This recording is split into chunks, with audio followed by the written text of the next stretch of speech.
Já está disponível o livro As Doutrinas do Inferno e Suas Manipulações Dentro das Igrejas. Adquira hoje mesmo. Olá, abençoados, graça e paz, bem-vindos ao canal da Graça Pura, bem-vindos, família da fé. Muito obrigado aí a todos os inscritos, né, neste canal, que hoje somam um pouco mais ali de 25 mil, que é um número bastante expressivo. 24 mil, me perdoe, tá bom? Porque a gente quer sempre estar com mais, né, abençoado? Porque isso mostra visibilidade. Eu tenho algumas coisas a tratar aqui com vocês antes da mensagem de hoje, que é a segunda parte, né, do estudo que nós estamos fazendo sobre Mateus capítulo 24, quando Jesus falou ali sobre o fim dos tempos, né? Será que Jesus estava falando sobre o fim do mundo ou estava falando sobre um fim de uma era? Então nós vamos aí a segunda parte. Se você não viu a primeira, eu aconselho você a ver a primeira parte para você estar bem inteirado do que nós vamos falar daqui a pouquinho, tá bom? Antes disso, eu gostaria de pedir a todos vocês que ainda não se inscreveram no nosso canal, abençoado querido, se inscreva, faça a sua inscrição hoje mesmo. André, o que eu tenho que fazer? Você tem que mandar um protocolo, a xerox, da identidade CPF, nada disso, abençoado. Só você apertar aí embaixo, inscrever-se, pronto, já está inscrito. Toque o sininho. André, o que esse sininho faz? O sininho te avisa, né? Através de pop-up, através do aparelho que você tem aí. De alguma forma, essa plataforma te avisa quando nós estivermos no ar com mensagens iguais a esta. Tá bom? Só tocar o sininho aí. Já deixa o seu like que vem coisas boas por aí. Comentem à vontade, porque a ideia é que você comentem, tá? Que você comente e tenha comentários inteligentes também. Abençoados aí. Que eu vejo muitos abençoados falando, dando aí testemunhos, né, lá no local dos comentários. Eu acho isso muito incrível, tá, abençoado? Obrigado a todos vocês aí que partilham um pouquinho daquilo que está acontecendo, daquilo que Deus está fazendo na vida de vocês, tá bom? E compartilhem nas redes sociais que vocês pertencem, tá legal? Isso também ajuda bastante o canal aqui. É por isso que nós estamos hoje nesse número de inscritos aí, quase chegando a 25 mil inscritos nesse canal. Muito obrigado a todos vocês. Bom, meus queridos irmãos, eu tenho aqui, primeiramente, eu quero conversar com vocês no dia 3 de novembro agora, né, de 2022, eu recebi um convite do abençoado Geraldo Moraes, lá da Igreja Espírita em Verdade, né? Eles se reúnem aqui no Rio de Janeiro, em Sarapuí, em Duque de Caxias, e ele perguntou, né, se eu queria um dia lá e pudesse trazer uma mensagem lá para aquela família que se reúne ali em Caxias. Eu prontamente falei assim, claro, vamos sim se reunir, né? Eu até falei, Geraldo, posso chamar a minha família? Geraldo falou, fica à vontade, chama a família. O local é pequeno, mas o coração é grande. Então nós vamos estar aqui, tá? No Rio de Janeiro, em Duque de Caxias, no dia 13 de novembro, que vai cair num domingo, a partir das 9 horas, se não me engano, ou 10 horas, que é. Depois a gente vai passar isso aí com mais propriedade, tá? Com mais certeza para vocês, vamos estar anunciando. Mas eu vou estar aqui, né? Em Caxias, com os abençoados lá da Igreja em Espírito, em Verdade, se reunindo como igreja e eu trazendo ali uma palavra.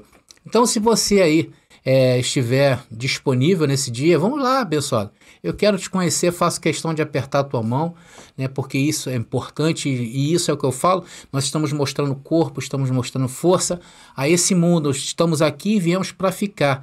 E viemos, abençoados, para mostrar essa forma excelente, né? Essa qualidade que nós temos, né? E o nosso compromisso não é com a promiscuidade, o nosso compromisso não é com as coisas ruins, muito pelo contrário, a nossa base é bem sólida, porque quando Paulo falou que o fim da lei é amar a Deus sobre todas as coisas e seu próximo como a ti mesmo, então entendemos que nós devemos sim andar neste mundo de forma que as pessoas olhem e falem assim, poxa, ali vai um homem de Deus, vai uma mulher de Deus, né? Isso é muito importante e eu preservo isso na minha vida. Tá bom, queridos? Que todos saibam aí que a nossa intenção aqui é falar-lhes a verdade e entender que o pastor da sua vida não é mais o homem, e sim Deus. É Ele que vai guiar os teus passos e tenha certeza disso. Tá bom, querido? Então vamos estar lá se reunindo no dia 13, tá bom? De novembro, lá em Caxias. Vamos lá nos conhecer. Tá legal? Bom, abençoados, também tem um livro, né? Você já sabe que tem um livro. O livro tá aí. A Doutrina do Inferno. Suas manipulações e mentiras dentro do sistema religioso. Esse livro aí é um mergulho, eu digo que é um mergulho raso, né, dentro daquilo que é essa doutrina inferno, né? E não é somente essa doutrina interessante, é que todas as doutrinas do sistema, elas obedeceram tradições humanas, né? Chegou um tempo, eles resolveram mudar e mudaram. Atropelaram a Bíblia, não queriam, nem se deram conta do que a Bíblia representa para todos nós. Simplesmente passaram por cima da Bíblia e impuseram as suas ordens, os seus estudos, os seus pensamentos, os seus achismos, né? As suas falácias, e aí começaram a inventar coisas que não eram para ser inventadas. E você vai ver isso nesse livro. Você vai ver que a palavra inferno saiu da Bíblia, lá quando Jesus falou sobre isso, e chegou nos dias de hoje, aí travestido de algo que a Bíblia não diz que é. Você vai entender isso lendo esse livro. Tá bom, querido? Está aqui. Tá, André, como é que eu faço para adquirir esse livro? Olha, entre em contato comigo que eu te passo as coordenadas aí, como você vai começar a entender melhor sobre essa doutrina aí. Tá bom, meus amados irmãos? Bom, as camisas estão aí, tá bom? O nome da loja eu vou botar para vocês aí, nesse pequeno spot, tá bom? Essa pequena vinheta aí, para que você possa adquirir também as camisetas da Montink, que já está fazendo sucesso, vários abençoados aí têm adquirido. Eu queria até pedir a você que adquiriu, se puder, manda foto para mim, que eu boto aqui para os abençoados verem o que está acontecendo na cidade de vocês, né? É bom seria também que testemunho, né? Eu tenho visto muita coisa, glória a Deus. Já tem 2 abençoados aqui perto de casa que já viram, né? Já se identificaram e já foram libertos. Olha só que coisa incrível, né? Então, abençoado, é isso aí. Eu vou botar para vocês aí esse pequeno trailerzinho das camisetas. E preste atenção que aqui tem tudo dizendo como você vai fazer para adquirir. Lançamento! Já chegou nossas camisas estampadas com frases em graça. Agora você já pode mostrar ao mundo o verdadeiro evangelho através das nossas estampas. Além de camisas, temos uma coleção inteira feminina. Moletons, bonés, canecas, aventais, posters e muito mais. Confira no nosso site. Acesse lojadobem.shop, lojadobem.shop e confira. Agora você já pode sair por aí impactando na sua cidade. Graça pura fazendo a palavra correr.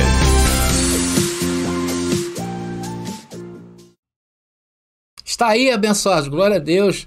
Glória a Deus, né? Obrigado ao pessoal da Montink, que é a empresa, né?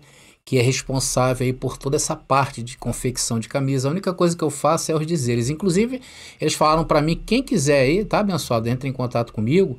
E se você quiser colocar alguma frase personalizada, ou mesmo um design que seja seu, fica à vontade, tá? Eles fazem sim. É um pessoal que aceita desafio, tá bom? E não é careiro, tá? Então são os abençoados aí da Montink que se uniram aqui à graça pura. Ah, lá vem o André com esse negócio de comércio. Então, abençoado, vai embora, tá? Porque aqui não é teu lugar. Não pense assim, tá, queridos? Bom, abençoados, vamos então ao tema de hoje. Vamos lá, abençoados queridos. Estamos na segunda fase, né? Segunda parte.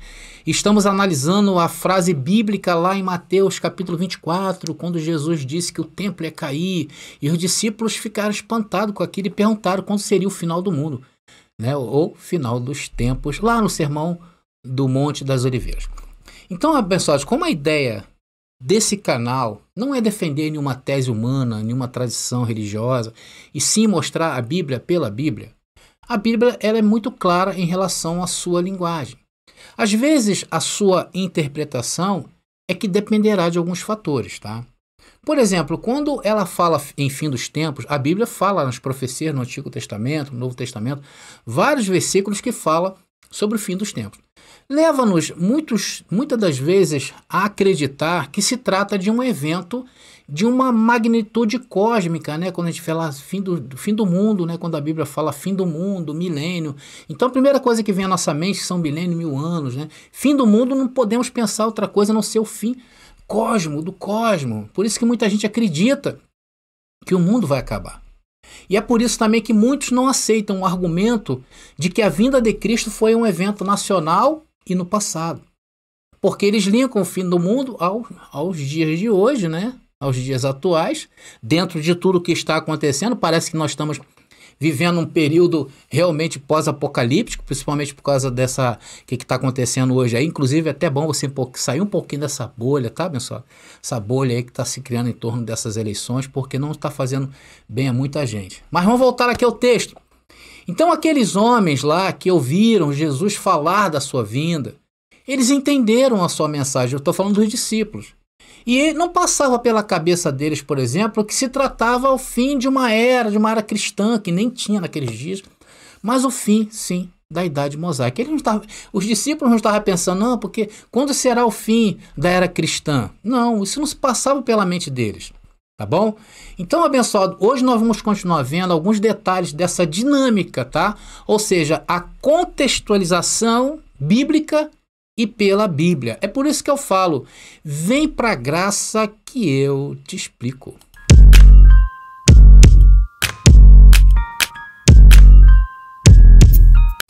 Então, meus irmãos, como na primeira parte nós citamos o profeta Daniel, né? Citamos o profeta Daniel, o profeta Isaías. Depois você vai lá, veja essa primeira parte, que eu vou deixar nas descrições deste vídeo aí para você ver, tá? Vai lá e veja.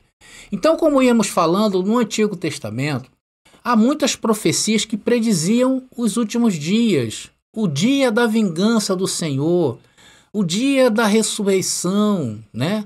O fim dos tempos. E isto, sem a devida contextualização, serviu para que se criasse hoje esse mundo de doutrinas, de previsões de um fim do mundo. Só que isto nunca foi o fim da era cristã, e muito menos o fim do mundo. Essas profecias colocam esses eventos escatológicos no final da era da antiga aliança, estava perto, e na destruição de Jerusalém e do templo. Ou seja, o Novo Testamento ensina a mesma coisa. E ignorar isso é perder a história da escatologia bíblica. Tá entendendo? Vamos ver mais sobre o fim daquela era e as perguntas, né, dos discípulos lá em Mateus capítulo 24, à medida que nós vamos continuando aí esse brilhante estudo que nós estamos fazendo hoje. Então, na primeira parte, nós vimos que o sistema religioso futurista, né? Por que futurista? Porque eles esperam a vinda de Jesus para um futuro incerto, indeterminado, incerto, indeterminado, né? Ao examinar o capítulo 24 de Mateus, a relação que os discípulos de Jesus fizeram da queda do templo e a vinda de Jesus. Então, aqui, quando os discípulos falaram isso, o ensino tradicional cristão, isso se tornou um certo desconforto para eles, eu falo, uma espinha na garganta deles, né? Porque eles dizem que os discípulos se equivocaram, né, quando eles perguntaram a Jesus sobre o fim dos tempos. Então eles acham que os discípulos se equivocaram. Ou então que eles estavam ansiosos e por isso se confundiram. Então, por causa disto, por causa desse mal-estar, eles pegaram o quê? Dividiram Mateus capítulo 24 em dois tempos, né? Um para aqueles dias, com a queda do templo, e outro para um futuro incerto e indeterminado, que dura até os dias de hoje. Ou seja, todos aguardam a vinda de Jesus anexada ao fim do mundo.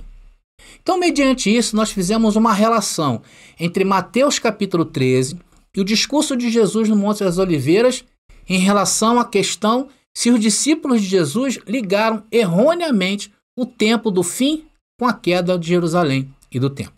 E vimos, na primeira parte, que não houve equívoco da parte deles. Os discípulos sabiam o que eles estavam falando e perguntando ao Senhor: Senhor, mostra-nos quando vai acontecer estas coisas e o final dos tempos. Por isso, mais uma vez, eu quero te convidar, vai lá e assista a primeira parte, que eu te dou riqueza de detalhes lá sobre isso aí, tá legal? Agora, o que queremos fazer a partir de agora nesse estudo é tomar nota de algumas das outras previsões de Jesus sobre o fim do tempo que os discípulos ouviram antes do discurso do Monte das Oliveiras. Para ver se é justificado em algum ponto dizer que eles estavam tão horrivelmente confusos sobre o que Jesus falou em Mateus 24, conforme ensina o cristianismo tradicional, porque eles ensinam que os discípulos ficaram com a cabeça a mil ali e não entenderam nada. É isso que eles falam. Então vamos ver que Jesus já dava sinais, desde quando Jesus começou o seu ministério, Jesus já dava sinais evidentes em seu discurso de que o fim que se tratava era o fim de Jerusalém, marcando o fim de uma era e não o fim do cosmos. Pegou o corte aí? Pega o corte, abençoado. Vamos então a Mateus capítulo 16, versículo 27 e 28. Vamos começando aí nosso passeio bíblico. Diz ali o texto: Porque o filho do homem virá na glória de seu Pai, com os seus anjos, então dará a cada um segundo as suas obras. Então, esse texto é claro, né? Mostra um Senhor vindo nas nuvens, né? Ele diz ali, o Filho do Homem virá na glória de seu Pai com seus anjos, então dará a cada um segundo as suas obras, um julgamento. Em verdade vos digo, alguns dos que aqui estão, olha o que Jesus fala, não provarão a morte até que vejam vir o Filho do Homem no seu reino. Então, todo o contexto da vida de Jesus de Nazaré, quando ele fala da vinda, lá em Mateus 24, de forma mais clara, ele não tirou aquilo ali daquele momento. Ele já veio durante o seu ministério falando sobre essa vinda e sempre linkando aquela geração. Tanto que está aí no versículo 28, dizendo, né, Jesus já afirmando que alguns que estavam ali não viriam a morte até que vir o Filho do Homem no seu reino. Então Jesus estava prevendo aqui que sua vinda seria em julgamento. E antes que toda a geração atual morresse, porque ao informar isto, ele colocou a geração daqueles dias nessa cena, Jesus coloca, né, aquela geração naquela cena. Inclusive, abençoados, a versão que eu vou colocar para vocês verem é a versão Textus Receptus, que eu venho falando sempre muito sobre essa versão, tá? Até ela informa a quantidade, em seu texto, ela informa a quantidade de pessoas que Jesus havia dito que estaria vivo vendo ele voltar. Então, se o sistema hoje tradicional, o cristianismo tradicional, fala que Jesus ainda vai vir, tem que dar conta, eles têm que dar conta disso aqui, olha. Vamos lá, Textus Receptus vai nos dizer. Diz ali, em verdade vos digo que sois os 150, versão Textus Receptus, que não provarão a morte até que vejam o Filho do Homem vindo em seu reino. Essa versão, conforme eu falei para vocês no outro capítulo, né, na primeira parte, eu disse que eles começaram, por exemplo, no século XVIII, a igreja tradicional, né, o cristianismo tradicional, tinha essa versão Textus Receptus como a mais fiel. Depois, por volta ali de 1840, devido ao ensino novo do futurismo, da vinda de Jesus para um futuro novo, eles começaram a deixar de mão essa Bíblia. E aí começaram a aceitar a nova doutrina, atenção, nova doutrina da vinda de Jesus no futuro. Foi isso. Aí começaram a deixar de mão essa versão e começaram a surgir outras versões da Bíblia que desse apoio às doutrinas futuristas.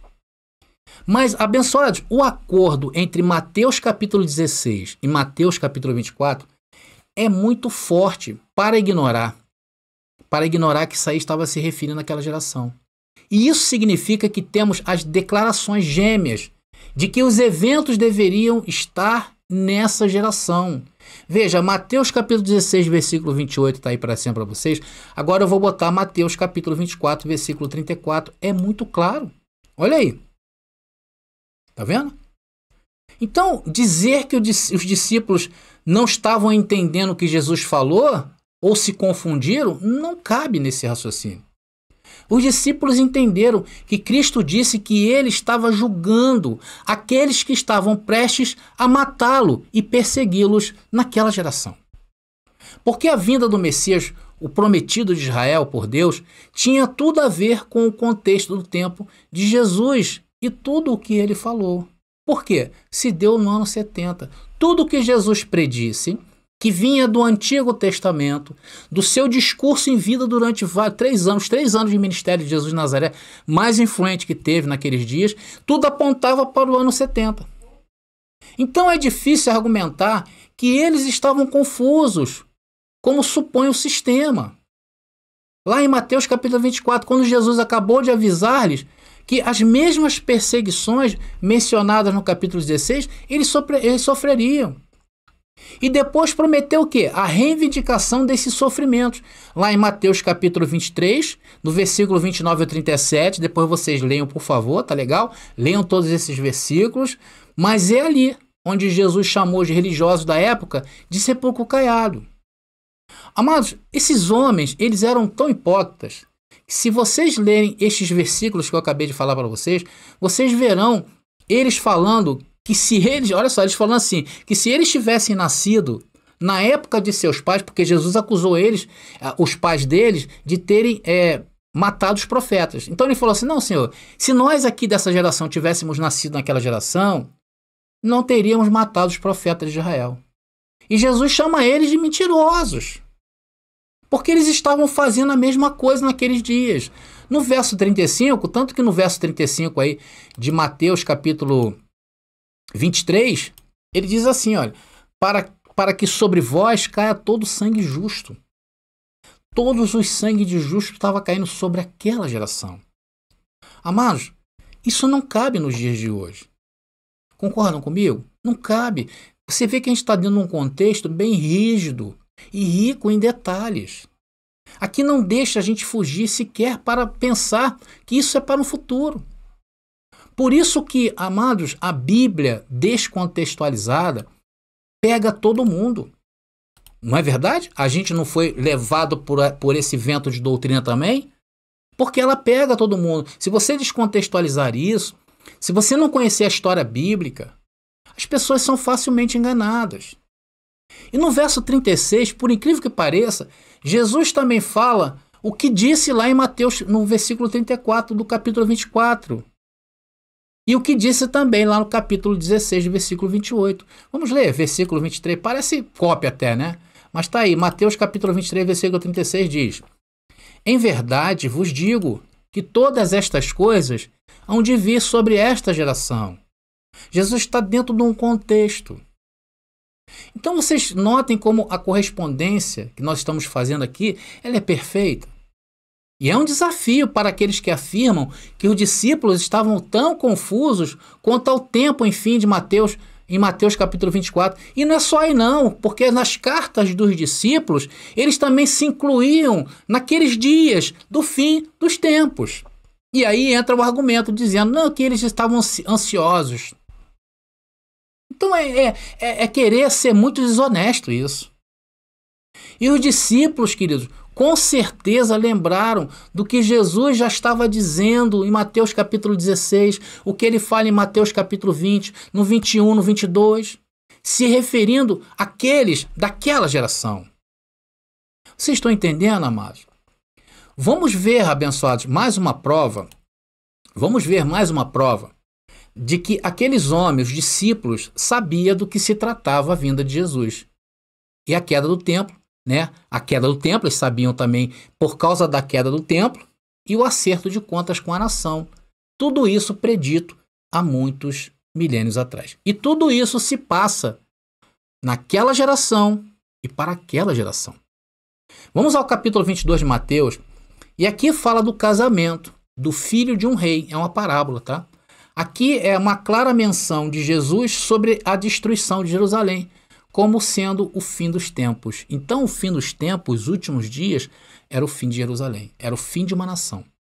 Então, nessa passagem que nós vamos ler, ele narra como os representantes do rei foram enviados aos convidados para lhes convidar para um casamento, né? O filho do rei iria casar, então o rei manda os seus servos irem para avisar as pessoas e convidar essas pessoas para o casamento do filho dele.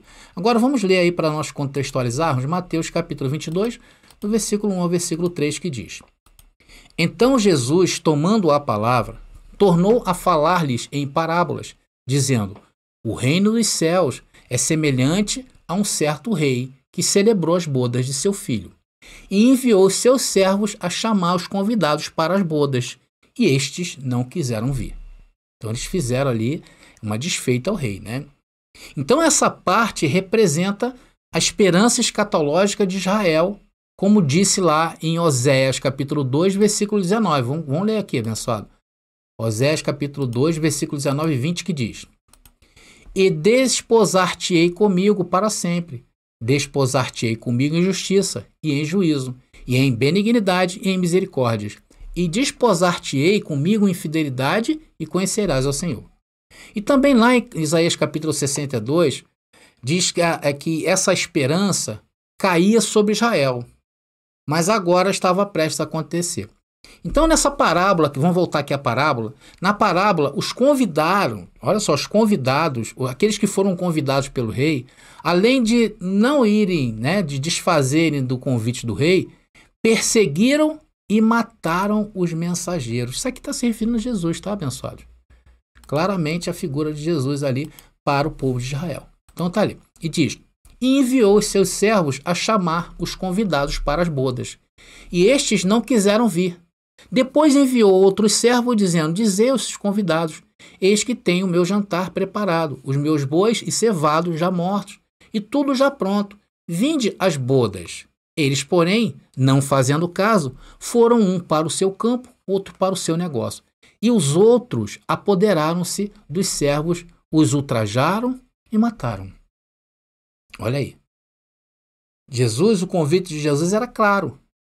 Era para o arrependimento. Era para entrar em bodas com o Senhor. Mas eles não entraram. Então o rei enviou seus servos para o quê? Destruir os assassinos e queimar a cidade. Mateus capítulo 22, versículo 7. Aí está uma clara menção à cidade de Jerusalém. Diz o texto, e o rei, tendo notícia disto, encolerizou-se e, enviando seus exércitos, destruiu aqueles homicidas e incendiou a sua cidade. Meus amados irmãos, do mesmo modo, no discurso do templo, Jesus relatou o envio dos servos de Deus para Israel e como esses servos foram mortos. Agora, Jesus disse que enviaria seus mensageiros, que por sua vez seriam mortos. Mas o julgamento e a reivindicação viriam em sua geração. Os assassinos seriam mortos, sua cidade seria destruída dentro daquela geração. Esse texto não nos deixa sair disto. Está aí. Não passará esta geração sem que todas estas coisas aconteçam. Vocês estão entendendo, meus amados irmãos?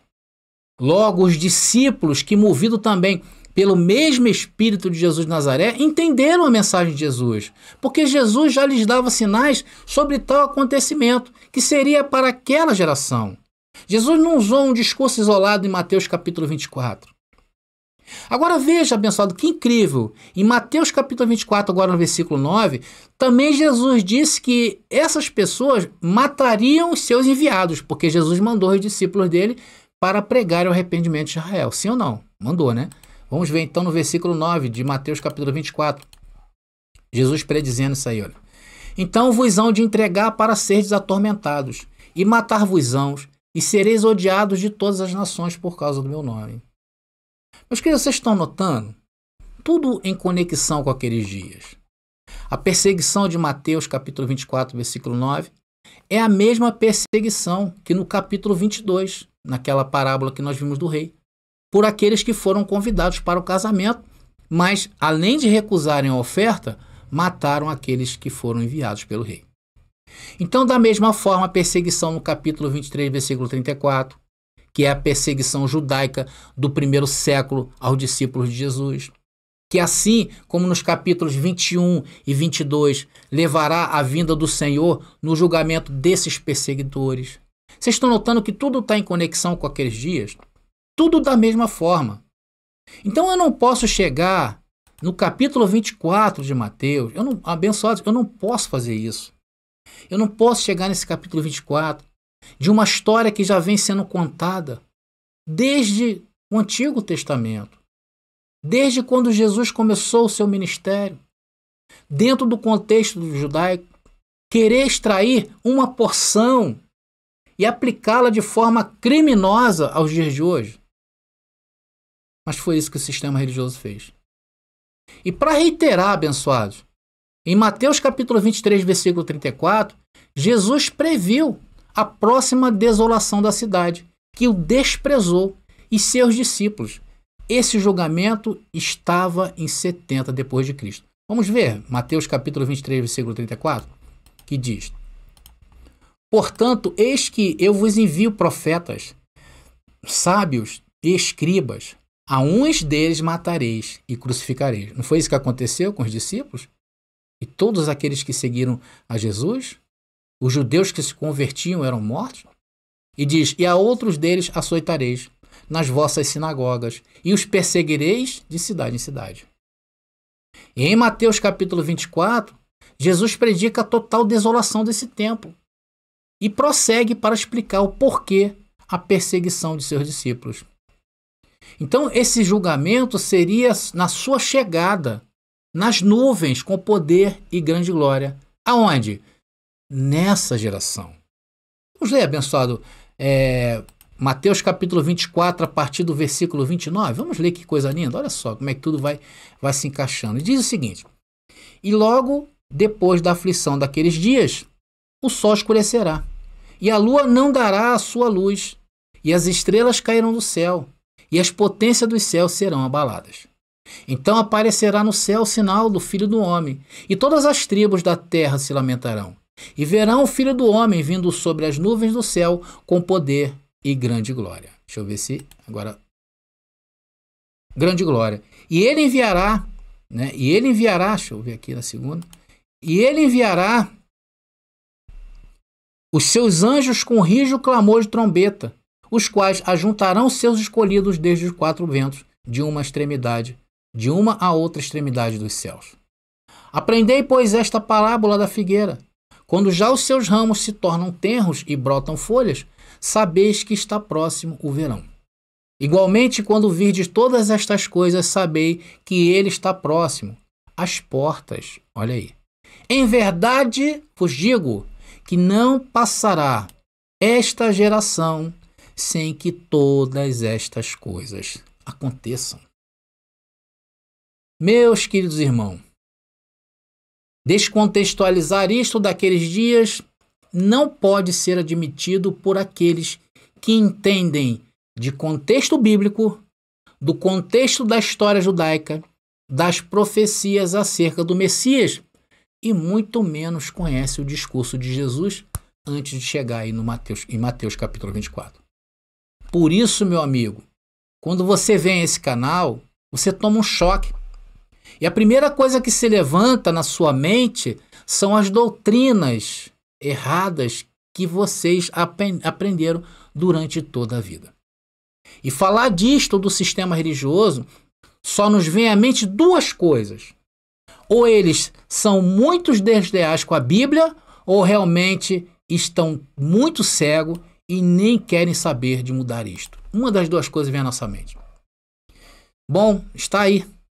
Mais uma aplicação limpa e clara de contextualização bíblica sem nenhuma desonestidade da minha parte, a não ser te apresentar a Bíblia pela própria Bíblia.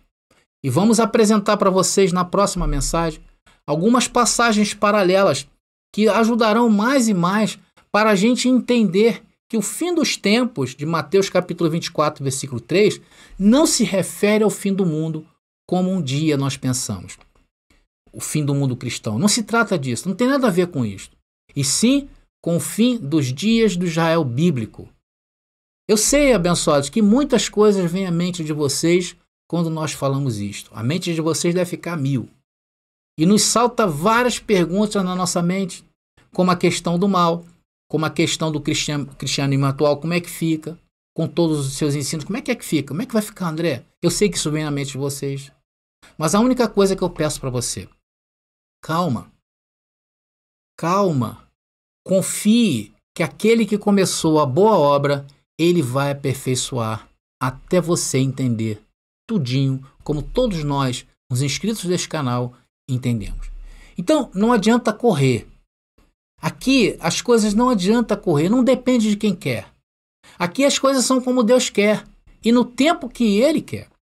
Porque o apressado não come nada. Essa é a grande verdade. Então, amados, na próxima mensagem, nós vamos continuar falando aí da ressurreição, né? Vamos falar agora, no próximo, da ressurreição dos mortos e continuar mostrando que o tempo do fim bíblico foi o tempo e o fim da era mosaica, e isso aconteceu no ano 70, onde o Senhor veio nas nuvens com poder e grande glória. Se você já está no canal há mais tempo, já sabe que se trata as nuvens com poder e grande glória. Ok, meus amados irmãos? Então eu vou ficando por aqui. Graça e paz aí. E até a nossa próxima mensagem.